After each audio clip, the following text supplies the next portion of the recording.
বলবেন? আমি একদিকে দেখলাম অনেকে বলছেন যে শুটিং সেটে কেন অ্যাম্বুলেন্স নেই, মানে অ্যাম্বুলেন্স একটা এমার্জেন্সি সার্ভিস, আমরা শুটিং করছি বলে একটা অ্যাম্বুলেন্স দাঁড়িয়ে থাকবে, সেই পৃথিবীতে বোধহয় আমরা বাস করিনি, সেই অর্থনৈতিক পৃথিবীতে আমরা বাস করিনি। একটা ডাক্তার থাকবে নাকি শুটিংয়ে?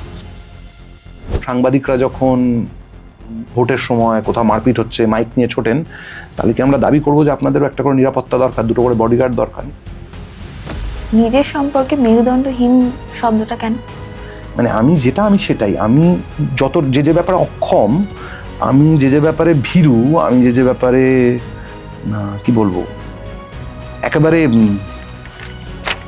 মেরুদণ্ডহীন, সেগুলো তো সবই সত্যি, এবং সেই সত্যিগুলো নিয়েই আমি। কোনো নতুন মেয়ে, বিশেষত মেয়েদের কথা বলছি, তাদের কাজ পাওয়ার ক্ষেত্রে কম্প্রোমাইজ এই ওয়ার্ডটা প্রথমেই চলে আসে, তো এটা কতটা বাধ্যবাধকতা বা এটা কতটা সত্যি? সব প্রফেশনেই সত্যি, এটা রয়েছে, এবং সেটা পুরুষরাও ভুক্তভোগী, পুরুষরাও সেটা নিয়ে ভোগ করেছে। হয়তো কোনো ডিরেক্টর, তার ওরিয়েন্টেশন আলাদা, তিনি মহিলা পরিচালক হতে পারেন, আবার পুরুষ পরিচালক হতে পারেন, তিনি হয়তো প্রস্তাব দিয়েছেন, এরকমও শোনা যায়। সবেতেই ভালো মন্দ সবেতেই আছে, হ্যাঁ, সবটাই ধূসর, কোনোটাই সাদা অথবা কালো নয়। তো এই ধূসরতার মধ্যে নেপোটিজম শব্দটা খুবই এলিয়েন একটা শব্দ। নমস্কার, আপনারা দেখছেন হিডেন স্টোরিজ নিউজ, আর আমি সঙ্গে রয়েছি দেবান্বিতা। বাংলা সিনেমা কি সত্যি এক সৃজনশীল গভীর এক সংকটে ভুগছে, নাকি ইন্ডাস্ট্রির ভেতরের লবিবাজি, রাজনীতি এবং স্বজন পোষণের মতো বিষয়গুলো নতুন প্রজন্মদের গিলে খাচ্ছে? ভাবছেন কেন এ কথা বলছি? কারণ ইন্ডাস্ট্রির ভেতরে এমন কিছু সত্যি লুকিয়ে আছে যেগুলো নিয়ে আমরা প্রায় বিশ্বাস করি, কিন্তু ক্যামেরার সামনে এসে মুখ খোলার ক্ষমতা অনেকেরই হয় না। কিন্তু আজ আমাদের স্টুডিওতে আমাদের সঙ্গে রয়েছেন এমন একজন, তিনি কিন্তু বরাবরই স্রোতের বিপরীতে হাঁটতে ভালোবাসেন। তার স্পষ্টবাদিতা, ছক ভাঙা রাজনৈতিক মানসিকতা এবং সর্বোপরি স্বাধীনভাবে চলচ্চিত্র নির্মাতার যে অভিযান বা তার লড়াইয়ের গল্প আমাদের কারোরই অজানা নয়। তিনি টলিউডের অন্যতম চেনা মুখ, একজন পরিচালক, একজন দক্ষ অভিনেতা, তথাগত মুখোপাধ্যায়। আজকে তিনিই রয়েছেন আমাদের সঙ্গে। আমরা একদম সরাসরি অন্য কোনো বিষয় না গিয়ে তার সঙ্গেই কথা বলবো, তার সম্পর্কে জানবো এবং জানবো কিছু হিডেন স্টোরিজ, যেগুলো হয়তো সাধারণত ক্যামেরার আড়ালেই থেকে যায়। দাদা, আপনাকে আমাদের চ্যানেলে স্বাগত। ধন্যবাদ। আচ্ছা, প্রথমেই তাহলে আমরা প্রশ্নপত্রে আসি। অভিনেতা রাহুল বন্দ্যোপাধ্যায়ের মৃত্যু, সেখানে আপনার কিছু মন্তব্য সামাজিক মাধ্যমে বেশ শোরগোল ফেলে দিয়েছিল। আপনার একটা মন্তব্য আমি তুলে ধরছি তার মধ্যে, যে আপনি সেই সময় দাঁড়িয়ে প্রশ্ন তুলেছিলেন যে এত বড় একটা শুটিং সেটে সেখানে এরকম একটা বিপজ্জনক জায়গায় শুটিং সেট তৈরি করা হলো, তার মধ্যে কোনো রকম ইউনিটে লাইফ গার্ড বা লাইফ জ্যাকেট বা যে কোনো ধরনের নিরাপত্তা সংক্রান্ত বিষয় তাকে দেওয়া হয়নি, সেই লাইফ সাপোর্ট তিনি পাননি। তো এই বিষয় নিয়ে প্রকাশ্যে আপনি মন্তব্য করেন, যেটা নিয়ে রীতিমতো সমালোচনা, চর্চা যেটাই বলবেন শুরু হয়েছিল। তো এই বিষয়গুলোকে আপনি কি বলবেন? প্রথমত, এরকম কোনো মন্তব্য আমি করিনি, এটা আমার মনে হয় কোনোভাবে মিস ইনফরমেশন হয়েছে। আমি যার বিষয়ে কথা বলা হচ্ছে তিনি আমার বন্ধু ছিলেন, এবং আমরা বহুদিন একসাথে কাজ করেছি, আমরা খুব ঘনিষ্ঠ ছিলাম। আমি মিডিয়াতে কোনো মন্তব্য করিনি, আমি আমার একটা লেখা শুধু লিখেছিলাম, জনমাধ্যমে এসেছিল, সোশ্যাল মিডিয়ায় একটা কবিতা লিখেছিলাম। আচ্ছা। এবং সেই কবিতার সাথে এই সিকিউরিটির কোনো সম্পর্ক নেই, এবং আমি যেটুকু বলেছিলাম সেটা কিছুই না। আমি যখন ওর বাড়িতে গিয়েছিলাম, মিডিয়াকে আমি হাত জোর করে বলেছিলাম যে আমার মৃত্যু নিয়ে কিছু বলার নেই, আমি সেই মানুষটাকে নিয়ে পরে কখনো কথা বলতে পারি, কিন্তু মৃত্যু নিয়ে বলার নেই, কারণ তিনি কাজ করতে করতে আমাদের মধ্যে থেকে চলে গেছেন। এবং যেটা যে কোনো শিল্পীর কাছে এটা বড় পাওনা, কিন্তু এ সময় তো যাওয়ার ছিল না, ওর আরও অনেকটা কাজ করার ছিল। এবং আমরা শিল্পীরা অনেক রকম, আমরা যে প্রফেশনটা বেছেছি সেটা একটা ঝুঁকির প্রফেশন, আর 5টা ডেস্ক জব এটা নয়, কিংবা এসি ঘরে বসে কপি লেখার কাজ এটা নয়। সেখানে দাঁড়িয়ে আমাদের ঝুঁকি নিতে হয়, এবং ওর সাথে যেটা ঘটেছে সেটা অপ্রত্যাশিত এবং খুবই আনফর্চুনেট, যেটা কোনোভাবেই প্রত্যাশিত নয়। সিকিউরিটি কিংবা ইত্যাদি ইত্যাদি প্রায় 16-17 বছর টেলিভিশন গড়ার দরুন এটুকু বলতে পারি আমাদের এখানে এভাবেই কাজ হয়, এভাবেই শুটিং হবে। সেটা ঠিক না ভুল সেটা বলার জায়গাতে আমি নেই, কারণ আমাদের বাজেটের একটা সীমিত সীমা থাকে, আমাদের পরিস্থিতি হাতে থাকে না। আমি কোনো অ্যাক্সিডেন্টকেই কখনোই, দুর্ঘটনাকে কোনো দোষী, আসলে সমাজ মাধ্যম কিংবা মানুষ সবসময় একটা ন্যারেটিভ চায়, যে ন্যারেটিভে একটা নায়ক আছে একটা ভিলেন আছে। আমি এ ধরনের কোনো নায়ক অথবা ভিলেনে বিশ্বাস করি না। তাই অরুণোদয়ের সাথে ঘটনাটা ঘটার পর যা যা ঘটেছে, তার কনসিকোয়েন্স যা যা হয়েছে, সেটাতে হয়তো হিরো ভিলেন থাকতে পারে, সেটাতে ভুল ঠিক থাকতে পারে, কিন্তু ওর সাথে ঘটা ঘটনাটা দুর্ঘটনা। কারণ আমার বিশ্বাস ওই ইউনিটে যারা ছিল তারা সবাই আমার পরিচিত, কেমন তাদের সাথে আমি কাজ করেছি, টেকনিশিয়ানদের কথাও বলছি। সুতরাং তারা যদি বিন্দুমাত্র সুযোগ পেত যে অরুণোদয়কে কোনোভাবে সেভ করা যায়, তারা সেভ করত। সেটা করা যায়নি মানে এটা সত্যি একটা ভয়ঙ্কর দুর্ঘটনা, এবং যার ক্ষতিটা অপূরণীয়। কারণ সেখানে যে মানুষটা চলে গেছে তার তো আর কিছু করার ক্ষমতা নেই। সুতরাং তাকে নিয়ে নানা লোক প্রচারের আলো পেতে চেয়েছে, নানা রকম সিন ক্রিয়েট করে, নানা রকম ডায়ালগবাজি করে, কিন্তু তার বাকি যেটা রইলো পড়ে, যে আইনানুগ ব্যবস্থা, কোর্ট কেস, সেটা আর্টিস্ট ফোরাম থেকে সিনিয়ররা করেছেন, এবং প্রোডাকশন হাউসে এই মুহূর্তে কেউ কাজ করছে না, যা যা ঘটনার কনসিকোয়েন্সে ঘটেছে। কিন্তু ঘটনা হচ্ছে যে দুর্ঘটনা, এর বাইরে আমি কখনো কোনো কিছু বিশ্বাস করিনি এবং করবো না। শিল্পীদের নিরাপত্তা, একজন সহকর্মী বা ইন্ডাস্ট্রি সিনিয়র যেটাই বলবেন, শিল্পীদের নিরাপত্তা নিয়ে তো একটা বড় প্রশ্নচিহ্ন তৈরি হচ্ছে। নিরাপত্তা মানে কি ধরনের নিরাপত্তার কথা বলছেন আপনি? আউটডোর শুট যেগুলো হচ্ছে, সেখানে আমরা সাধারণ মানুষ যেখানে এক্সপেক্ট করে থাকবো যে যখন একজন এত স্বনামধন্য শিল্পীরা যাচ্ছেন বা যারাই আসছে, যারা আগত প্রজন্ম, নতুন মুখ যারা, তাদের জন্য তো এটা একটা মেসেজ হয়ে দাঁড়াবে না, মানে তারা সেখান থেকে পিছপা হতে চাইবেন। তো সেক্ষেত্রে আপনি কি বলবেন? আমি একদিকে দেখলাম অনেকে বলছেন যে শুটিং সেটে কেন অ্যাম্বুলেন্স নেই। মানে অ্যাম্বুলেন্স একটা এমার্জেন্সি সার্ভিস, আমরা শুটিং করছি বলে একটা অ্যাম্বুলেন্স দাঁড়িয়ে থাকবে, সেই পৃথিবীতে বোধহয় আমরা বাস করিনি, সেই অর্থনৈতিক পৃথিবীতে আমরা বাস করিনি। একটা ডাক্তার থাকবে নাকি শুটিংয়ে? আমি জানি না, যদি এটাতে একটা চেইন সিস্টেমে আমাদের বাজেটটা রোল করে একটা প্রোডাকশন হাউস, কিন্তু প্রোডাকশন হাউসের টাকাটা দিচ্ছে আবার চ্যানেল, সেই চ্যানেলের টাকাটা দিচ্ছে হয়তো মুম্বাইতে বেস্টার একটা মাদার চ্যানেল কিংবা একটা মাদার কোম্পানি। তো যে সীমিত পরিসরে, যে সীমিত বাজেটে আমাদের কাজ করতে হয়, সেখানে বহু শিল্পী কাজই পাচ্ছেন না তাদের রেমুনারেশন হাই বলে, এবং যেখানে এত বছরের ম্যাল প্র্যাকটিসে এই ফেডারেশন, এই নিয়ম, এই নীতি, এইটা করতে হবে নাহলে কাজ করা যাবে না, ওইটা করতে হবে, এই করতে করতে আমাদের ইন্ডাস্ট্রি যতটা রুগ্ন হয়ে পড়েছে, তাতে এই মুহূর্তে ইন্ডাস্ট্রি এবং ইন্ডাস্ট্রির উপর ভরসা করে যে মানুষগুলো এগিয়ে আসছেন, তাদের বাঁচাতে হলে যেটা দরকার সেটা হচ্ছে কাজ। এবং যে সিকিউরিটির কথা বলছেন, আমি বিশ্বাস করি যে একটা শুটিং যখন মেজরিটি ক্ষেত্রে, সেখানে প্রত্যেকটা টেকনিশিয়ান এবং আর্টিস্টরা চান যে তারা সুস্থভাবে কাজটা করে আসুক, কারণ জানেন যে ওই কাজটা যদি হয় তাদের বাড়িতে ভাত চড়বে, ডাল রান্না হবে। তারা চাইবেন না যে এমন কিছু ঘটুক যার জন্য শুটিংটা বন্ধ হয়ে যাক কিংবা কাজটা বন্ধ হয়ে যাক। সেটা কেউই চায় না, কোনো প্রফেশনে। আপনি আপনার প্রফেশনে চান না যে আপনার অফিসের কোনো কলিগের এত বড় ক্ষতি হয়ে যাক যে আপনাদের হাউসটাই উঠে যাক, তো সেটা কেউই চায় না। তার জন্য আপনারা যখন সাংবাদিকরা যখন ভোটের সময় কোথাও মারপিট হচ্ছে মাইক নিয়ে ছোটেন, তাহলে কি আমরা দাবি করবো যে আপনাদেরও একটা করে নিরাপত্তা দরকার, দুটো করে বডিগার্ড দরকার? নিশ্চয়ই পারবো না, কারণ আপনারা অ্যাফোর্ড করতে পারবেন না। ঠিক তেমনই আমাদের শুটিংয়ে আমরা যথেষ্ট প্রিকশন নিয়ে শ্যুট করার চেষ্টা করি। এবার কোথাও কম থাকে, কোথাও বেশি থাকে, কোথাও প্রডিউসার পয়সা বাঁচানোর জন্য অন্যায়ভাবে করেন, সেগুলোর প্রোটেকশন হয়। কিন্তু আমরা যে একটা ব্যাপার বুঝতে হবে যে আমরা যে মাধ্যমটা বেজেছি এটাই ঝুঁকির মাধ্যম। মানে আমরা এই অ্যাডভেঞ্চারটা করবো বলে যারা অভিনয় করতে এসছে এটা করতে আসছে, আগামী দিনেও যারা আসবেন তারাও এখানেই আসবেন, যে একটা ট্রেনের সামনে দিয়ে দৌড়ে বেরিয়ে যাওয়ার শট, এবার সেই ট্রেনের মধ্যে কেউ ব্রেকে পড়ে গেল লাইনে, কোনো একটা দুর্ঘটনা ঘটলো, তাহলে কি বলা হবে? যে ইচ্ছে করে প্রোডাকশন হাউস তাকে খুন করেছে? আমি বলছি যে ন্যারেটিভটা কিভাবে সাজানো হচ্ছে তার উপর অনেক কিছু নির্ভর করে। পাবলিসিটি, ফেসবুকে কত মানুষ কিংবা সোশ্যাল মিডিয়াতে কত মানুষ সেটা নিয়ে উত্তেজনা প্রকাশ করবেন, এখানে একটা ন্যারেটিভের বিষয় আছে, ভুল ত্রুটি আছে গোটাটাতে।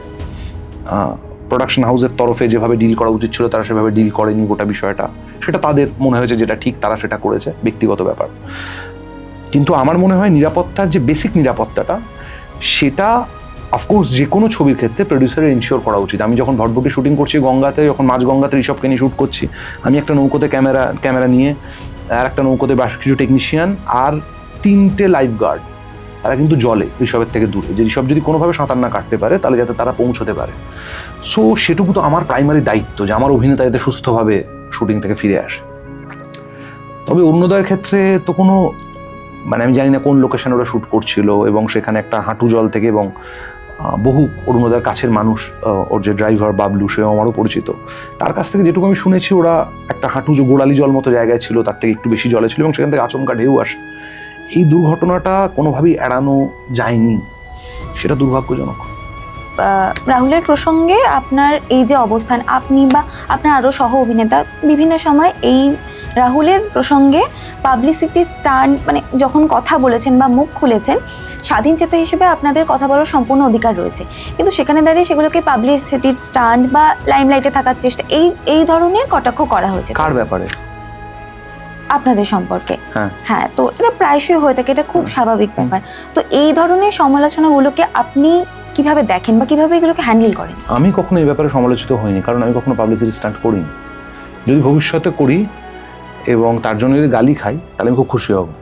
তাহলে বুঝবো যে সমাজে এখনো মেরুদণ্ড এবং চেতনা কিছু মানুষের মধ্যে আছে, যারা পাবলিসিটি স্টান্ট করে এবং করেওছে, যারা একজন মানুষের মৃত্যুকে নিজের প্রতিবাদের মঞ্চ বানানোর চেষ্টা করে, তাদের প্রতি আমার কোনো সহানুভূতি নেই। এটা প্রথমত, কারণ তারা আমার কাছে আগে মানুষ, তারপরে সিনেমা, বই, যা যা আর্ট ফর্ম হয়। মানুষ হিসেবে আমার কাছে খুব ইম্পর্টেন্ট যে সে কিসের জন্য লড়ছে এবং কিসের জন্য কথা বলছে। আর আমি যে ব্যক্তিগতভাবে ট্রোলিংয়ের শিকার হয়েছি, সেটা আমার ব্যক্তিগত জীবন হোক, আমার সম্পর্ক হোক, ইত্যাদি ইত্যাদি, সেগুলো নিয়ে আমার খুব একটা কোনোদিনই বদারেশন ছিল না, কারণ আমি ছোট থেকেই এই ট্রোলিংয়ের শিকার। আমার মা আমাকে ট্রোল করতো, মানে এখনও করে, আমার মা আমাকে ট্রোল। তো এই ট্রোলিংগুলো যারা করে, আমার মনে হয় তাদের জীবনে অনেক কষ্ট আছে, অনেক যন্ত্রণা আছে। আমি এটা তাদেরকে ব্যঙ্গ করে বলছি না, কিন্তু সত্যি আমি বিশ্বাস করি, কারণ একটা মানুষের সত্যি জীবনে অনেকটা সময় আর অনেকটা কষ্ট থাকলে সে তবে অন্য মানুষকে কষ্ট দেওয়ার চেষ্টা করে। আসলে সে নিজে খুব কষ্টে আছে। যেমন যে লোকটা কথায় কথায় রেগে যায়, তার আসলে নিজের প্রতি অনেকটা রাগ, নিজেকে নিয়ে অনেকটা অপছন্দ। ঠিক তেমনই যে মানুষটা ট্রোল করে, জানবেন সে নিজে কোথাও নিজেকে ভেতরে অপছন্দ করে, এবং তার অনেক কিছু অপছন্দের জিনিস তার সাথে ঘটছে, সে সত্যি খুব কষ্টে আছে, যে কারণে অন্য পরিচিত বিখ্যাত মানুষদেরকে সোশ্যাল মিডিয়া খারাপ কথা বলতে পেরে তার কষ্ট একটু হলেও লাঘব হয়। এবং যদি আমি তার কষ্ট লাঘবে, সে যদি আমাকে গালি দিয়ে যদি তার কষ্ট এতটুকু লাঘব হয়, আমি বরং চাইবো সে আমি গালি দিক আর তার কষ্ট কমে যাক। বেশ, আরও একটা দুঃখজনক ঘটনা ঘটেছে, আরও একজনকে হারিয়েছে টলিউড। আশা করছি মানে বুঝতে পারছেন কার কথা বলছি। ভূতের ভবিষ্যতে সেই বিখ্যাত ডিরেক্টর অনিক দত্ত, তার মৃত্যুতে এখন পুরো টলিউড শোকস্তব্ধ। তো এই প্রসঙ্গে যদি কিছু বলেন। অনিকদা খুবই স্বাধীনচেতা মানুষ ছিলেন, আমার সাথে নিয়মিত এক ধরনের যোগাযোগ ছিল পরিচালক হিসেবে, এবং মানুষ হিসেবে অনিকদাকে আমি চিনেছি। একটা অ্যাড করেছিলাম আর একটা ছবির কথা হয়েছিল, কিন্তু সেই ছবিটা আমি সে সময় করতে পারিনি। অনিকদা যেভাবে স্বাধীনচেতা মানুষ ছিলেন, যেভাবে বাঁচতেন, নিজের বিশ্বাসকে বাঁচিয়ে রাখার জন্য যে প্রচণ্ড লড়াই করতেন, সেই লড়াইটা শেখবার মতো, অন্তত আমার মতো মানুষদের তো শেখবার অনেক কিছু রয়েছে, যে নিজের মত, নিজের বিশ্বাসকে বাঁচিয়ে রাখবার জন্য কতটা দাঁতে দাঁত চিপে লড়াই করা যায়, সেটা অনিকদার থেকে আমি শিখেছি। দূর থেকে দেখে, কখনো কাছে কথা বলি। খুবই জেদি মানুষ ছিলেন, এবং সেই জেদটাই ওনার সব থেকে বড় শক্তি এবং দুর্বলতা। ওনার এই স্বেচ্ছামৃত্যু প্রমাণ করে যে উনি নিজের বিশ্বাসে অটল মৃত্যু অবধি।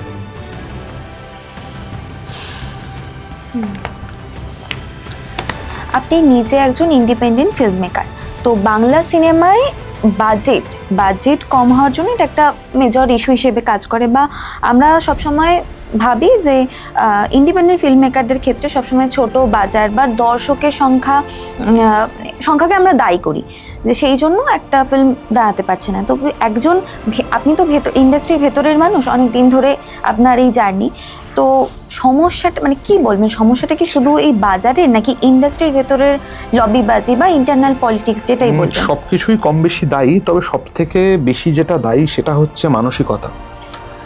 পৃথিবীর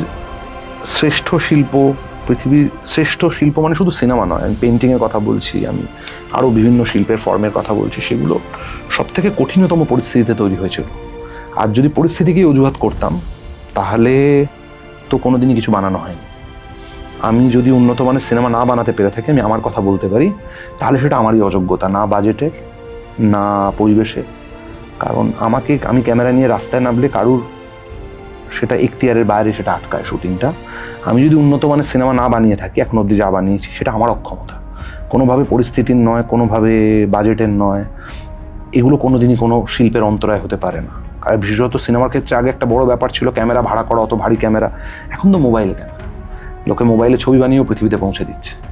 এটা যোগ্যতার প্রশ্ন।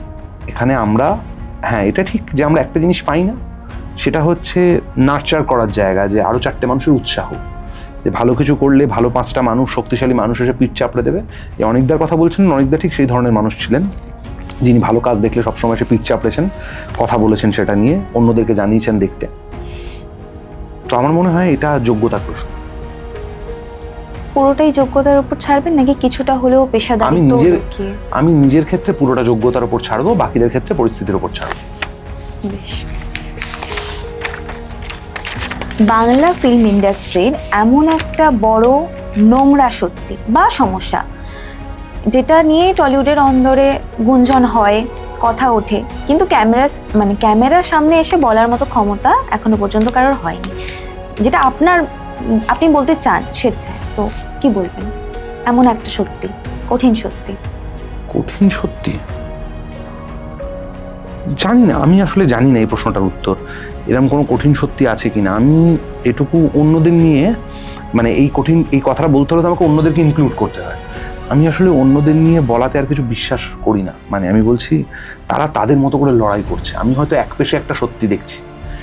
কেউ হয়তো খুন করছে, কিন্তু সে জানে যে ওই খুনটা করতে পারলে সে হয়তো বাড়িতে 4টে বহু মানুষ আছে যাদের মুখে খাবার তুলে দিতে পারবে। আমি খুনটা দেখে জাজ করে ফেললাম। আমার মনে হয় এরকম কোনো সত্যি আছে। আমি আমার সত্যির কথা বলতে পারি, যে আমার ব্যক্তিগত সত্যি মনে হয় যে আমি যা যা ছবি বানিয়েছি এখন অবধি, তার মধ্যে 3টে কনভেনশনাল ছবি যেগুলো রিলিজ করেছে, আর 3টে আনকনভেনশনাল ছবি যেগুলো রিলিজ করেনি, গোপনে মদ ছাড়ান, গাকি আর মেমারি এক্স, এই 3টে ছবি রিলিজ করেনি। এগুলো সবটাই আমি মনে করি আমারই কোথাও অযোগ্যতা, যে অ্যাজ আ ফিল্ম মেকার আমি হয়তো সেই আর্টটা ক্রিয়েট করতে পারিনি, যে আর্টটা সব কিছু বাধা অতিক্রম করতে পারত। মানে এর বাইরে কোনো সত্যি আমার বলার নেই। আমরা বোধহয় প্রত্যেকেই ভীষণ রকম একটা নার্সিসিজমের জায়গায় ছিলাম, যেখানে নিজের কাজটাকে হয়তো খুব বড়োভাবে দেখছিলাম, কিন্তু গোটা পৃথিবীর নিরিখে আমরা কোথায় দাঁড়িয়েছি সেই মূল্যায়নটা করা প্রয়োজন। যে সিনেমাটির কথা বললেন, যেগুলো এখনো অব্দি পরিস্থিতি হোক বা যে কোনো কারণে হোক হয়নি, তো এর ভবিষ্যৎ হিসেবে কি ভাবছেন? রিলিজ করার চেষ্টা, কিন্তু সমস্যা হচ্ছে যে ছবিগুলো তো আমি প্রডিউসারও নই, আমি তো ডিরেক্টর, কোনোটার পার্ট প্রডিউসার, কিন্তু সেটার নিয়ন্ত্রণ তো আমার হাতে সম্পূর্ণ নেই। চেষ্টার বাইরে আমি নিজেকে এমন একজন মানুষ হিসেবে দেখতে চাই দিনের শেষে, যার সম্পর্কে লোকে বলবে এ চেষ্টা করেছিল। নেপোটিজম বা স্বজন পোষণ, এটা নিয়ে তো প্রথম থেকেই বলিউডে নানানভাবে তোলপাড় হয়, কিন্তু বর্তমানে সেটা বাংলা ইন্ডাস্ট্রিতেও ঢুকছে। বাংলা ইন্ডাস্ট্রিতে নেপোটিজম বা কাস্টিং কাউচ, বা সব থেকে যেটা আলোচ্য বিষয় সেটা হচ্ছে কোনো নতুন মেয়ে, বিশেষত মেয়েদের কথা বলছি, তাদের কাজ পাওয়ার ক্ষেত্রে কম্প্রোমাইজ, এই ওয়ার্ডটা প্রথমেই চলে আসে। তো এটা কতটা বাধ্যবাধকতা বা এটা কতটা সত্যি? সত্যি তো সর্বত্রই, মানে সাংবাদিকতার প্রফেশনেও তো এটা সত্যি। মানে বিভিন্ন চ্যানেলে ইন্টারভিউ কিংবা পোস্ট পাওয়ার জন্য এডিটরের সাথে অবশ্যই, মানে সব প্রফেশনেই সত্যি, এটা রয়েছে। এবং সেটা পুরুষরাও ভুক্তভোগী, পুরুষরাও সেটা নিয়ে ভোগ করেছে। হয়তো কোনো ডিরেক্টর, তার ওরিয়েন্টেশন আলাদা, তিনি মহিলা পরিচালক হতে পারেন, আবার পুরুষ পরিচালক হতে পারেন, তিনি হয়তো প্রস্তাব দিয়েছেন, এরকমও শোনা যায়। সবেতেই ভালো মন্দ সবেতেই আছে, হ্যাঁ, সবটাই ধূসর, কোনোটাই সাদা অথবা কালো নয়। তো এই ধূসরতার মধ্যে নেপোটিজম শব্দটা খুবই এলিয়েন একটা শব্দ।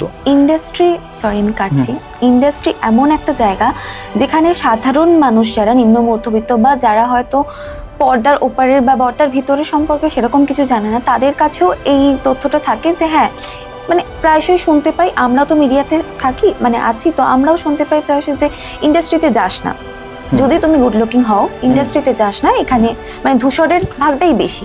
তো এটা কেন? এটা প্রবাদ বলে, এটা সত্যি না। তার থেকে অনেক বেশি হয়তো এয়ার হোস্টেসদের কম্প্রোমাইজ করতে হয়, তার থেকে অনেক বেশি হয়তো কর্পোরেট সেক্টরের মানুষদের কম্প্রোমাইজ করতে হয়, তারপর থেকে অনেক বেশি হয়তো ছাত্রী অবস্থায় টিচারদের সাথে কম্প্রোমাইজ করতে হয়, কিন্তু সেগুলোতে তো প্রচারের আলো নেই।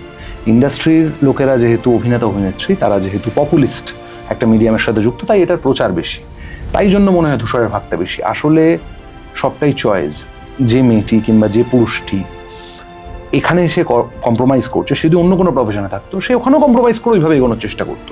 আসলে কম্প্রোমাইজ করাটা তো কোনো অপরাধ নয়, তার চয়েস। কিন্তু যেটা অপরাধ, মানে যেটাকে তুমি অপরাধ বলতে চাইছো, আমি বলছি সেই কম্প্রোমাইজটা তো তার ওয়ে অফ থিঙ্কিং, রাইট? কেউ একজন বলছে যে আমি একজনের সাথে সহবাস করে কাজ পাবো, সেটা তোর ওয়ে অফ থিঙ্কিং। সেই ওয়ে অফ থিঙ্কিংটা আজকে ফিল্ম লাইনে আছে বলে সে করছে, তো সমাজের একটা অংশ। সে তো কোনো একটা সাধারণ মধ্যবিত্ত পরিবার কিংবা উচ্চবিত্ত পরিবার থেকে এসছে, ঠিক? সে যদি সিনেমার এই কাজে না এসে অন্য কোনো কাজে যেত, সেখানেও এভাবেই সে করার চেষ্টা করতো, কারণ সেটা তার থট প্রসেস। এবং এখানে বহু অভিনেত্রী আছেন যারা বছরের পর বছর সম্মানের সাথে কাজ করছেন, বহু অভিনেতাও আছেন তাই, আবার উল্টোটাও আছে।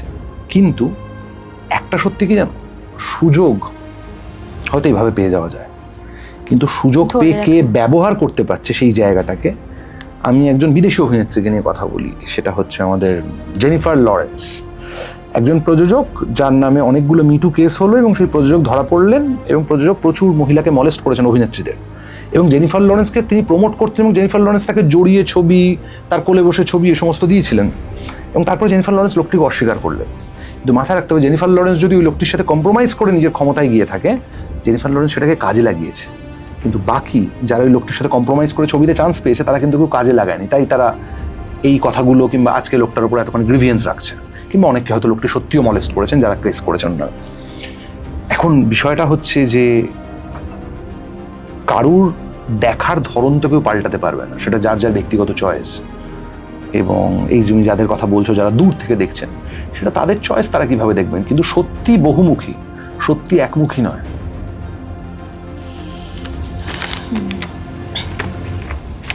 এবার একটু অন্যরকম ফ্লেভারের একটা কোয়েশ্চেন করছি। এটা হচ্ছে, বর্তমানে টলিউডের একঝাঁক শিল্পীকে আমরা জানি সক্রিয়ভাবে রাজনীতির সঙ্গে যুক্ত। এবার একজন পরিচালক হিসেবে বা সর্বোপরি একজন শিল্পী হিসেবে আপনার কি মনে হয়, মানে কোনো শিল্পীদের কি স্পষ্ট একদম রাজনৈতিক অবস্থান থাকা উচিত, নাকি কাজের সূত্রে নিরপেক্ষ থাকাই ভালো? প্রত্যেকের ব্যক্তিগত চয়েস সেটা হচ্ছে যারা রাজনীতিতে বিশ্বাস করেন, যাদের রাজনৈতিক মতাদর্শ আছে। আমার প্রচুর বন্ধু বান্ধব আছে যারা, আমার যদি সোশ্যাল মিডিয়া দেখা যাবে সেখানে বিজেপির লোকজন আছে, সেখানে টিএমসির লোকজন আছে, আর সেখানে প্রচুর কমিউনিস্ট লোকজন আছে। আমি সব কিছুর ভালোটা নেওয়াতেই বিশ্বাস করি। আমি বিশ্বাস করি যার যার ব্যক্তিগত, এবং প্রত্যেকটা মানুষের একটা রাজনৈতিক দর্শন থাকবেই, সচেতনভাবে কিংবা অবচেতনভাবে। কেউ সেটা প্রকাশ করবে, কেউ সেটা করবে না, কিন্তু থাকবে তো বটেই। মানুষ হয়ে যখন তার কনসিয়াসনেস যাচ্ছে, তার একটা রাজনৈতিক দর্শন থাকবে, অজান্তেই হয়তো রয়েছে। কেউ হয়তো বলছে সবাইকে সমান ভাগে খাবারটা ভাগ করে দাও, তার মধ্যে হয়তো একটা কমিউনিজম রয়েছে, সে কমিউনিজমগুলো এটাকে ঠাউরাচ্ছে না, সে ধরে নিচ্ছে ইকুয়াল এই ভাগটাকেই করা উচিত। কিন্তু তার মধ্যে রাজনৈতিক চেতনাটাই কাজ করছে, কিন্তু সে টের পাচ্ছে না। তো রাজনৈতিক চেতনা নেই এমন কোনো মানুষ পৃথিবীতে এক্সিস্ট করে না, সে হয়তো জানে না। এবার যদি তুমি বলো যে তার রাজনৈতিক চেতনা থাকা উচিত, 100 বার থাকা উচিত, সেটা তার শিল্পে আসবে, কাজে আসবে, তার কথায় আসবে। আর দ্বিতীয়ত যদি বলো পলিটিক্সে জয়েন করা উচিত, আমি বলবো যে সে যদি সত্যি দেশের কিংবা দশের মঙ্গল চায়, টাকা রোজগার করতে চায় না, যেটা হয়ে দাঁড়িয়েছে আমাদের রাজ্যে, হয়ে দাঁড়িয়েছিল অ্যাকচুয়ালি, টাকা রোজগার করার জন্য রাজনীতিতে দাঁড়ানো কিংবা সক্রিয় রাজনীতিতে যোগদান দেওয়া, সেটার আমি ঘোরতর বিরোধী এবং সেটা অনৈতিক। কারণ আমার মনে হয় ওনারা যে টাকাগুলো এখান থেকে রোজগার করছেন, সেগুলোতে রক্ত লেগে আছে সাধারণ মানুষের।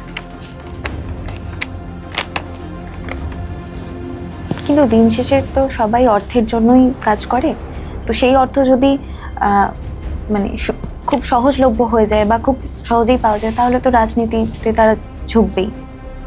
এটা যার যার ব্যক্তিগত, একদমই ঠিক কথা বলছো তুমি। কিন্তু কি বলতো, দুটো জিনিস হয়। একটা বিখ্যাত উপন্যাসের লাইন বলি, যে স্বাধীনতা আর স্বাচ্ছন্দ্যর মধ্যে যদি তোমাকে চয়েস দেওয়া হয়, অধিকাংশ মানুষ স্বাচ্ছন্দ্যই চুজ করবে, অর্থাৎ কমফর্ট। কেমন? আর কিছু কিছু মানুষ আছে যারা স্বাধীনতা চুজ করবে। সুতরাং দু ধরনের মানুষই থাকবে। যারা স্বাচ্ছন্দ্য চুজ করছে তারাই তুমি যাদের কথা বললে। কিন্তু আমরা যারা, ধরো আমার কথাই যদি ধরো, আমার কাছে 2021 সালে দুটি দলের রাজনৈতিক প্রার্থী হয়ে দাঁড়াবার প্রস্তাব এসেছিল, কিন্তু সেটা আমি সবিনয়ে সরিয়ে দিয়েছি, কারণ আমি একজন আদতে শিল্পী। আমার প্রশ্ন ওখানেই যে আপনি মানে নিজে তো বামাপন্থী মতাদর্শে বিশ্বাসী কিছুটা। আমি এরকম কোনো, দেখো প্রথম কথা হচ্ছে, কমিউনিজমে যেভাবে জীবজন্তুদের দেখা হয়, ফলে আমার পক্ষে কমিউনিজমটা পুরোপুরি বিশ্বাস করাই সম্ভব নয়। কারণ কেরালার মতো স্টেটে যেভাবে কুকুরদেরকে ডগ কালিং করা হয়েছে, তার আমি বিরোধিতা করেছি, তাই নিয়ে লিখেছি। আমি বহু কমিউনিস্ট পার্টির বিরোধী কথাবার্তা বলেছি, আমি প্রচুর টিএমসির বিরোধী কথা বলেছি, আমি বিজেপি বিরোধী কথাও বলেছি। আমার কাছে এই মুহূর্তে আমার রাজনৈতিক দর্শন হচ্ছে যেটা মানবতার পক্ষে, যেটা পথ পশু, পাখি, গাছ এদের পক্ষে। আমার রাজনীতিটা ওদের জন্য, যারা নিরপেক্ষ, সত্যিকারের, যারা ইনোসেন্ট, যাদের এই মুহূর্তে সিদ্ধান্ত নেওয়ার জোরটুকু নেই। আমার রাজনৈতিক মতাদর্শ শুধুমাত্র তাদের জন্য, সেই সমস্ত মানুষদের জন্য কখনোই নয় যাদের নিজেদের একটা পলিটিক্স করার ক্ষমতা আছে, যাদের নিজস্ব রাজনৈতিক দর্শন আছে। তাদের জন্য আমার কোনো দর্শন নেই, আমার কোনো রাজনীতি নেই। আমার রাজনীতি সেই সমস্ত নিউট্রাল প্রাণীদের জন্য, সেটা রাস্তার একটা ভবঘুরে পাগলও হতে পারে। হ্যাঁ, আমার রাজনৈতিক দর্শন এবং লড়াই তাদের জন্য। কারণ যেই আমি কোনো ব্যক্তি মানুষকে, ধরো কারুর বাড়িতে এরম জীবজন্তুর সমস্যার সমাধান করতে গিয়ে আমি দেখেছি যে তার বাড়ির হয়তো পড়শির সাথে তার ঝামেলা, সেই ঝামেলাটাকে সে তার কুকুরের সাথে ঝামেলার সাথে ইনক্লুড করে ব্যাপারটাকে ইউজ করতে চাইছে, কেমন? তো সেই পলিটিক্সটা আমি নেই, কারণ সেখানে তার ব্যক্তিগত স্বার্থ জড়িয়ে আছে। এবং ব্যক্তিগত স্বার্থ মানে ব্যক্তিগত লাভ। আমি কারুর ব্যক্তিগত লাভের জন্য রাজনীতি করব না। হতেই পারে আমার চারটে দর্শন শুনে মনে হলো যে আমি বাম মনোভাবাপন্ন, কারণ আমি মার্কস পড়েছি, সেখান থেকে সমান ভাগে ভাগ করা, সবাইকে ইকুয়ালি দেখা, ডেফিনেটলি ওর সাথে মেলে। আমি ভারতীয় দর্শন পড়েছি, সেখানের উপনিষদের কথা, সেগুলো শুনে মনে হতে পারে আমি বিজেপির লোক। আবার সাধারণ মানুষের মতো মিশে থাকা, সাধারণ মানুষের সাথে বসে মাটিতে বসে খাওয়া দেখে মনে হতে পারে আমি টিএমসির লোক। তো কে কি ভাবছে সেটা তার ভাবনা, আমার সেটা নিয়ে বদারেশন নেই। আমি আবারও বলছি, আমার রাজনীতি প্রকৃতি নিয়ে, আমার রাজনীতি প্রাণী নিয়ে এবং সেই সমস্ত নিরপেক্ষ মানুষদের নিয়ে যাদের রাজনীতি করার ক্ষমতা নেই। এইরকম মনোভাব নিয়ে তো আপনি বরাবরই থাকেন বা ছিলেন। তো এই ধরনের ভাবাদর্শ কি আপনার কাজ পাওয়ার ক্ষেত্রে বা কাজ পাওয়ার পর সেটাকে টিকিয়ে রাখার ক্ষেত্রে কোনোভাবে প্রতিকূলতা তৈরি করেছে? নিশ্চয়ই তৈরি করেছে, প্রতিকূলতাও তৈরি করেছে, আর নিশ্চয়ই উপকারও তৈরি করেছে। যদি 10টা লোকের খারাপ লেগে থাকে, 2টো লোকের তো ভালো লেগেছে, নাহলে এতদিন কাজ করলাম কি করে? নিশ্চয়ই করেছে, কিন্তু সেইটা তো আমি নই। মানে আমি যেটা, আমি সেটাই। আমি যত যে ব্যাপারে অক্ষম, আমি যে ব্যাপারে ভীরু, আমি যে ব্যাপারে কি বলবো, একেবারে মেরুদণ্ডহীন, সেগুলো তো সবই সত্যি। এবং সেই সত্যিগুলো নিয়েই আমি, তার জন্য আমাকে যারা অপছন্দ করেছেন, তার জন্য আমি নিজেকে যতটা অপছন্দ করার করেছি। আবার যারা পছন্দ করেছেন, ভালোবেসেছেন আমার মতাদর্শের জন্য, সেটুকু ভালোবাসাই যথেষ্ট, সেটুকুই আমার প্রাপ্য। কিন্তু কেউ আমায় ভালোবাসবেন কি বাসবেন না বলে তার জন্য আমার মতাদর্শ তো চেঞ্জ হবে না। নিজের সম্পর্কে মেরুদণ্ডহীন শব্দটা কেন? কারণ জীবনের প্রত্যেকটা ক্ষেত্রে তো আমি মেরুদণ্ডলা প্রাণী হিসেবে নিজেকে প্রমাণ করতে পারিনি, তাই কেউই পারে না আমার বিশ্বাস। আমি কেউয়ের কথা যাচ্ছি না, আমি নিজের কথা যাচ্ছি। চোখের সামনে কি ছোট থেকে বড় হওয়ার মধ্যে চোখের সামনে কি কখনো অন্যায় হতে দেখিনি এবং নিজের স্বার্থের জন্য চুপ করে থাকিনি? থেকেছি তো। কেরিয়ারের শুরুর দিকে বহুবার দেখেছি জুনিয়র আর্টিস্টদেরকে কিভাবে রাখা হচ্ছে, নতুন অভিনেতাদের কিভাবে ট্রিট করা হচ্ছে, সেগুলো দেখে চুপ করে থেকেছি তো। তখন জীবনে বহু পর্যায়ে, দেখো একটা সত্যি কথা তোমায় বুঝতেই হবে, যে পেডেস্টালে বসাবার মতো কেউ নেই।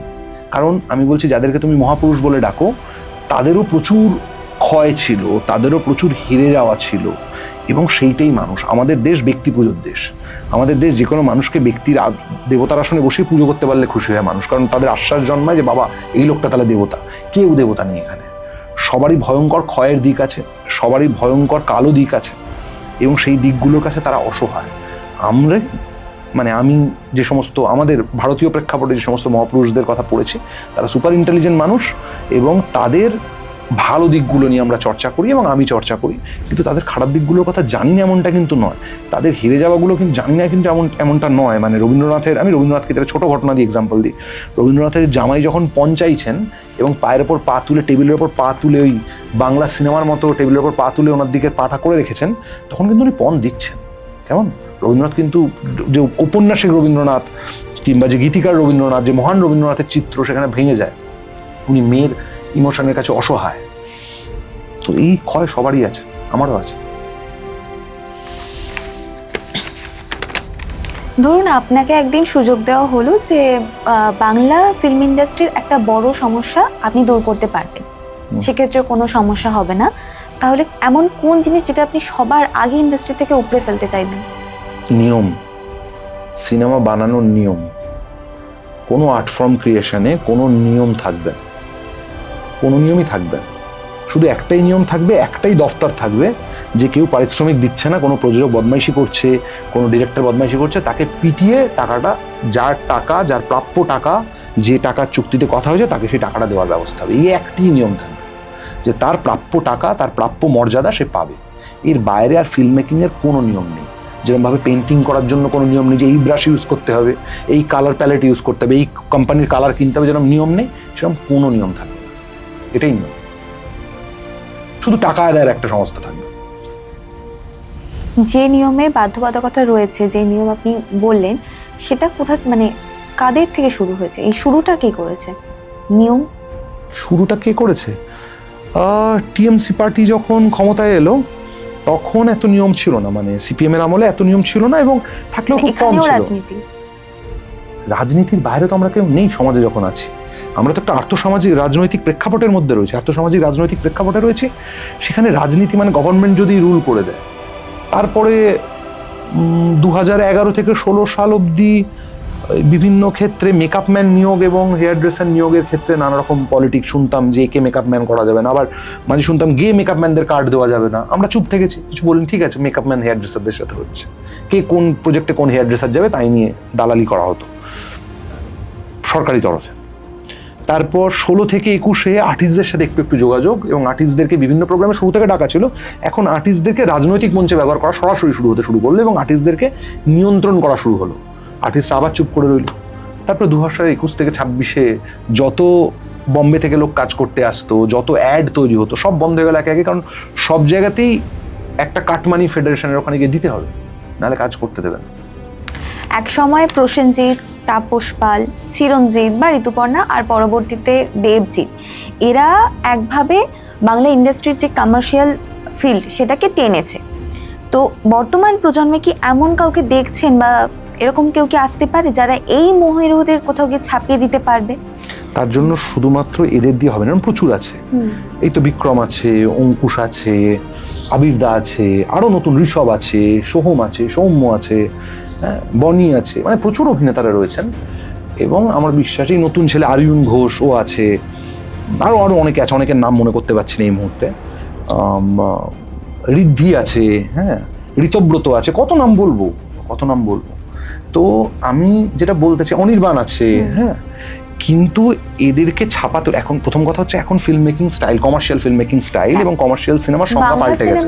বাংলা সিনেমা তো এখন শুধুই কন্টেন্ট বেসড, মানে কন্টেন্ট যদি ভালো হয় তাহলে মানুষ দেখছে, মানে এখন হতে পারে, কিন্তু একজন অভিনেতাকে দিয়ে তোমার মাথায় রাখতে হবে কিন্তু একটা জিৎ অথবা দেব কিংবা বুম্বাদা কিংবা তাপস দা কিংবা অভিষেক চ্যাটার্জি কিংবা দীপক দা, এদের দিয়ে শুধু সিনেমাটা হয়নি। একজন প্রযোজক ছিল যে ওই ধরনের সিনেমা, মানে তৎকালীন যে কমার্শিয়াল সিনেমা, একটা ফেজ এরকম গেছে যেখানে তারকা খ্যাতি বা স্টারডাম ব্যাপারটা ছিল বলে এত সিনেমার মানে হাউসফুল হয়েছে। সম্ভব, আমি বলছি আজকে যে ইয়াশ স্টার তৈরি হচ্ছে না, আমাদের এখানকার ইয়াশের কথা বলছি না, বা সাউথের ইয়াশের কথা বলছি, সেখানে কি স্টার তৈরি হচ্ছে না? হচ্ছে। তাকে প্রেজেন্ট করার মতো প্রডিউসার আসতে হবে, তো ডিরেক্টরের তো ভিশন, কিন্তু ওই হিরো মাউন্টিং এর জন্য একটা অর্থ প্রয়োজন। আমি একটা ছবি বানাচ্ছি, আমাকে কেউ আটকাতে পারে না, কিন্তু হিরো মাউন্টিং অর্থাৎ একটা হিরোকে একটা পজিশনে, যেমন পারিয়ার সময় ধরো 130 ফিটের কাট আউট করেছিলাম আমরা হিরোর, এটা তো আমার হিরোকে মাউন্ট করার জন্য করা। সেটা আমি প্রযোজকের যদি সমর্থন না পেতাম তাহলে কিন্তু 130 ফিট কাট আউট করতে পারতাম না। তো এই জিনিসটা তো করতে হবে, আমাকে প্রযোজক পেতে হবে যে প্রযোজক ইন্ডাস্ট্রির ব্যাপ্তির চেষ্টা করবেন। কারণ মাথায় রাখতে হবে, একটা ফিল্ম যদি একটা চেইন হিসেবে আমরা দেখি, সেখানে কিন্তু প্রযোজক সবার আগে যে লগ্নি করছে, অর্থাৎ পুরো ব্যাপারটা কিভাবে হবে তার লগ্নি সিদ্ধান্ত তার হাতে, সে যদি লগ্নি না করে বাকি চেইনগুলো সব ফেল করতে যাবে। এবং পরিচালক তারপর ভিশন, সেই ভিশনটা দিয়ে পুরো ওটাকে দাঁড় করাচ্ছে গোটা বিষয়টাকে। তাই তুমি যে বলছো এই মেইন স্ট্রিম হিরো তৈরি করতে হলে, আমি একটা পারিয়া বানিয়েছি, আমি পারিয়া 2 আমার বাজেটের জন্য আটকে আছে। কেন আটকে আছে? টাকা তো কথা নয়, পারিয়া হিট ছবি, কিন্তু যেহেতু বাজেট বেশি অপেক্ষাকৃত অন্য ছবির তুলনায়, তাই জন্য আটকে আছে। যতক্ষণ না ভালো প্রযোজক পাবো করবো না। কিন্তু এটা সম্ভবই নয় যে কোনো একটা হিরো আসবে সে আচমকা সুপারহিট হয়ে যাবে। আর সেই এডিটারটাকেও ভালো হতে হবে, সেই কালারিস্টটাকেও ভালো হতে হবে, সেই ক্যামেরাম্যানটাকেও ভালো হতে হবে, সেই ডিরেক্টরটাকেও ভালো হতে হবে, সেই প্রযোজকটাকেও ভালো হতে হবে যে ওই হিরোটাকে মাউন্ট করবে। তখনকার দিনে যে ধরনের ছবি হতো, বুম্বাদা, তাপসদা, দীপকদা, এদেরকে মাউন্ট করা হতো তখনকার সময় মতো। সেই প্রযোজক বিনিয়োগটা করতেন যে ভাই একে মাউন্ট করো, তার জন্য যা যা করা দরকার সেটা স্বপনদা, হরদা এরা করেছেন তো দিনের পর দিন, বছরের পর বছর, অনুপদা করেছেন তো এরা। আমার বক্তব্য হচ্ছে এটা না একটা কালেকটিভ আর্ট। এই আর্টটা আমি তুমি কিংবা তুমি একা বললে করে দিলাম, সেটা এক ধরনের সিনেমা হতেই পারে। জাফর পানাহি করেছেন, আরো অনেকে করেছেন, আমি ইউনিকর্ন করেছি, একা শুট করেছি, এটা হতেই পারে। কিন্তু পৃথিবীর আরো অনেক পরিচালক করেছেন, কিন্তু ওই যে তুমি যে ধরনের আর্টের কথা তুমি বলছো, কমার্শিয়াল আর্ট আর রোহিত শেট্টির সিনেমা ধরো, সেইটা করার জন্য সবার কালেকটিভ এফার্ট প্রয়োজন। মানে বাংলা ইন্ডাস্ট্রিতে স্টারডাম আবার ফিরে আসতে পারে আগের মতো যদি প্রযোজকের সহায়তা থাকে, গোটা টিমটা সহায়তা থাকে। প্রযোজক হচ্ছে ফাদার, ওটিটি প্ল্যাটফর্ম, আমরা সবাই এখন জানি যে রমরমা বাজারে বাঙালি এখন ড্রয়িং রুমে বসে তাতেই স্বাচ্ছন্দ্য বোধ করে। যেটা বিশ্বমানের কন্টেন্ট এখন ওটিটি প্ল্যাটফর্মে বসেই আমরা দেখতে পেয়ে যাচ্ছি, কোথাও বাড়ি থেকে বেরোতে হচ্ছে না। তো স্বাভাবিক মানুষ তো স্বাচ্ছন্দ্যের দাস যেখানে। আচ্ছা, এই যুগে দাঁড়িয়ে বাংলা সিনেমা কি তার মানে চেনা থিয়েটার বা সিনেমা হলে সংস্কৃতিকে হারিয়ে ফেলছে? সিনেমা কোনোদিনই হারায়নি এবং হারাবেও না, কারণ বাংলা সিনেমার সাথে বাংলা একটা জেনারেশনই তো ওটিটি প্ল্যাটফর্মের মধ্যে নিজেকে বেঁধে ফেলেছে। হ্যাঁ, কিন্তু মেজরিটি কাজ তো টেলিভিশনে যে ধরনের কাজ আমরা দেখেছি সেই ধরনের হয়, ফলে সেক্ষেত্রে সিনেমার সাথে তো বিরোধ নেই। সিনেমা তো আমরা ওই বড় ম্যাগনাম ওপাসটা দেখতে হলে যাই, ফলে সেটার কোনো বিরোধ নেই। আমি আবারও বলছি, যে বিরোধটা অ্যাপারেন্টলি মনে হচ্ছে, যে দূরত্বটা মনে হচ্ছে, সে সবই যোগ্যতার অভাব।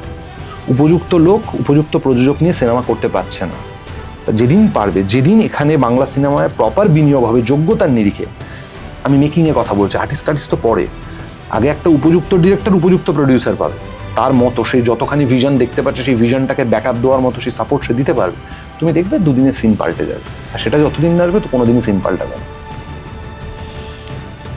আমার শেষ প্রশ্ন, এমন কোনো সাহসী বা বিতর্কিত বিষয় কি আপনার মাথায় চলছে, সিনেমা নিয়ে হোক বা যে কোনো বিষয় হোক, একটা টপিক যেটা নিয়ে আপনি ভবিষ্যতে সিনেমা বানানোর পরিকল্পনা করবেন বা করতে চান, যেটা এখন অবধি হয়ে ওঠেনি, সেটা কি মানে ইন্ডাস্ট্রির কোনো বাধার ভয় সেটা এখনো বানিয়ে উঠতে পারেননি? বা না, আমার মূলত সব সিনেমাই আমার যেগুলো আটকে আছে সেগুলো মূলত উপযুক্ত প্রযোজকের অভাবে। আমি একটা ডিস্টোপিয়ান সায়েন্স ফিকশন লিখছি এবং সেটা ব্র্যাডবেরির ফারেনহাইট 451 আর হাক্সলির ব্রেভ নিউ ওয়ার্ল্ড, এই দুটোর একটা মিলিত ভার্সন বলা যেতে পারে। সেটা একটা অত্যন্ত পলিটিক্যাল ছবি এবং সেইটা এবং অরওয়েলের 1984-এর একটা প্রভাব আছে অফকোর্স। তো সেইটা আমি প্রযোজক পেলে করতে পারবো। তবে ভয়ের জন্য ছবি হবে না। হ্যাঁ, ভয় পেয়েছি, ভয় পাইনি এমনটা নয়। হয়তো লিখতে গিয়ে, সিনেমা বানাতে গিয়ে মনে হয়েছে এটা অডিয়েন্স বুঝতে পারবে না, সেটা ভয় পেয়েছি, কিংবা অডিয়েন্সের সাথে কমিউনিকেশন হবে না, ভয় পেয়েছি। সেসব আমারই অযোগ্যতা, আমার ভয় পাওয়া উচিত ছিল না। তবে আগামী দিনে আমি চেষ্টা করব যে আমি যদি উপযুক্ত প্রযোজক পাই, সাহসী ছবি বানাবার আরও। বাট আপনি যে সিনেমাগুলোর কথা মানে ভাবছেন বা এখন প্ল্যানে রয়েছেন, সেগুলো তো গ্লোবাল অডিয়েন্সকে টার্গেট করার জন্য। যে কোনো আর্টই তৈরি হয় যে কোনো দেশের অডিয়েন্সকে টার্গেট করার জন্য। আমি যখন আফ্রিকাতে গেছি, ওখানকার লোকেদের ফেভারিট সিনেমা, মানে তানজানিয়াতে, ইস্ট আফ্রিকাতে, জঙ্গলের ভেতর সেরেঙ্গেটিতে যে কুলি আমাদের লাগেজ নিয়ে যাচ্ছে, সে গান গাইছে I am a disco dancer, সে মিঠুনের ফ্যান। তো যে কোনো আর্টই তৈরি হয় পৃথিবীর যে কোনো প্রান্তে পৌঁছানোর জন্য। তো আজকে যে কমার্শিয়াল ছবি বাংলায় তৈরি হয়েছে, দেখা যাবে সেটা হয়তো রাশিয়ার কোনো শহরের মানুষ ভালোবেসে ফেলল। তো এইটার কোনো উত্তর আমার কাছে নেই। তবে এটুকু বলতে পারি, সবারই জায়গা আছে। যদি ইউটিউবে অশ্লীল নাচ, সেটা যদি একটা বড় অংশ থাকে, আবার ইউটিউবে ইতিহাস নিয়ে কেউ কথা বলছেন, সেটাও একটা বড় অডিয়েন্স আছে। এই মুহূর্তে গোটা পৃথিবী অডিয়েন্স, শুধু পৌঁছানোর রাস্তাটা দরকার। অনেক ধন্যবাদ দাদা আপনাকে এত সময় দেওয়ার জন্য। তাহলে আজকের মতো এখানেই শেষ করছি। আবারও অন্য কোনো দিন, অন্য কোনো পর্বে, অন্য কোনো মুখের সাথে ফিরে আসবো। ততক্ষণ ভালো থাকুন, সুস্থ থাকুন আর সঙ্গে রাখুন হিডেন স্টোরিজ নিউজকে। নমস্কার।